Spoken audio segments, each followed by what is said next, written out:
an object 4 centimeter in size is placed 25 centimeter in front of a concave mirror, a focal length 15 centimeter. At what distance from the mirror should a screen be placed in order to obtain a sharp image? Find the nature and size of the image. ಮೊದಲನೇದಾಗಿ ಎಂತ mirror ಇದು? ನಿಮ್ಮ concave mirror. Object ಬಂದು 4 centimeter in size, placed 25 centimeter in front of the concave mirror. So focus, centre of curvature, focus ಬಂದು -15 ಅಲ್ವಾ, -15 centimetre ದೂರದಲ್ಲಿದೆ. ಇದು 0, ಇದು -30 ಆಗುತ್ತೆ. ಪ್ಲೇಸ್ ಇಲ್ಲಿಟ್ಟಿದ್ದಾರೆ ಅಂತೆ, ಇದು -25 ಅಲ್ಲಿದೆ ಏನೋ ಆಬ್ಜೆಕ್ಟ್. ಇದರ height 4 centimeter. Height of the object is 4 centimeter. ಸರಿ ಇದೆಯಲ್ಲ? ಸೊ ನಿಮ್ ರೇ ಡಯಾಗ್ರಾಮ್ ಗೊತ್ತಿತ್ತು ಅಂತ ಹೇಳಿದ್ರೆ ನಿಮ್ಗೆ ಗೊತ್ತಿರುತ್ತೆ ಉತ್ತರ ಇಲ್ಲಿ ಬರಬೇಕು, ಎನ್ಲಾರ್ಜ್ಡ್ ಇಮೇಜ್ ಅಂತ ಹೇಳಿ. ಸೊ ಇಷ್ಟು ಮನ್ಸಲ್ಲಿ ಬಂತು ಅಂತ ಹೇಳಿದ್ರೆ ಇನ್ನು ಮಿಕ್ಕಿದೆಲ್ಲ ಬರೆಯೋದಷ್ಟೇ, ಇನ್ನೇನಿಲ್ಲ, ಯೋಚನೆ ಮಾಡಂಗೇನಿಲ್ಲ ನೀವು. ಸೊ ಯು ಕೊಟ್ಟಿದ್ದಾರೆ -25 centimeter, f is -15 centimeter, h o is +4 centimeter, h i ತಿಳ್ಕೊಬೇಕು, ವಿ ತಿಳ್ಕೊಬೇಕು, ಮತ್ತೊಂದು ಬೇರೆ ಬೇರೆ ವಿಷಯಗಳು ತಿಳ್ಕೊಬೇಕು. ಆಮೇಲೆ working 1/f is equal to 1/v plus 1/u.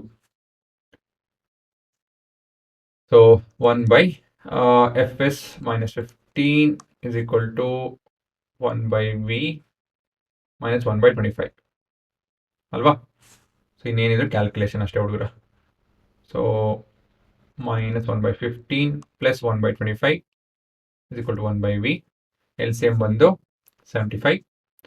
So 5s are 3s are bracket open bracket close divided by 75 is equal to 1/v. Solve ಮಾಡ್ತು ಅಂತ ಹೇಳಿದ್ರೆ 75/2 centimeter ಬರುತ್ತೆ. ನೆಗೆಟಿವ್ ಕರೆಕ್ಟಾಗಿ ಬಂದಿದೆ ಉತ್ತರ ಅಲ್ವಾ? ನೆಗೆಟಿವ್ ಮಿಸ್ ಮಾಡ್ತಾ ಇದ್ದೆ. ಸೊ ನನ್ನ ರೇ ಡಯಾಗ್ರಾಮ್ ಗೊತ್ತಿತ್ತಲ್ಲ, ಹಾಗಾಗಿ ನೆಗೆಟಿವ್ ಈ ಕಡೆ ಬರಬೇಕು ಅಂತ ಹೇಳಿ ಐ ಕರೆಕ್ಟೆಡ್ ಇಟ್. ಸೊ ಈ ತರ ಎಲ್ಲ ಉಪಯೋಗ ಬರುತ್ತೆ ray diagram. So m is equal to -v/u which is equal to I/O. So ಇಲ್ಲೇನಿದೆ, ಇಲ್ಲೇ ಬರೆಯೋಣ, ಇಲ್ಲೇ ಬರೀತೀನಿ, -75/2 divided by -25. ಸೊ ಇದು ಮೈನಸ್ ಇದೆ ಇದರಲ್ಲಿ, ಫಾರ್ಮುಲಾದ್ರಲ್ಲೂ. ಸೊ ಮೈನಸ್ ಆಫ್ ಮೈನಸ್ ಈ ಥರ is equal to I/4. So negative positive. So 75/2 into over negative answer. ಏನಕ್ಕೆ negative odd number of negatives ಇದೆ, ಇಂಟು 4. ಈ 4ನ ಟ್ರಾನ್ಸ್ಪೋಸ್ ಮಾಡ್ತಾ ಇದ್ದೀನಿ, ಸರಿನಾ? ಇದೆಲ್ಲ ಕ್ಯಾಲ್ಕುಲೇಷನ್ ಬರಬೇಕು ಹುಡುಗರು ನಿಮಗೆ. 1 3 1 2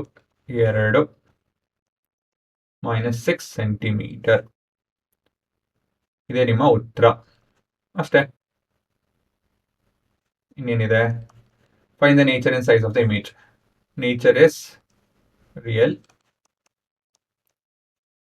ಇನ್ವರ್ಟೆಡ್, enlarged image.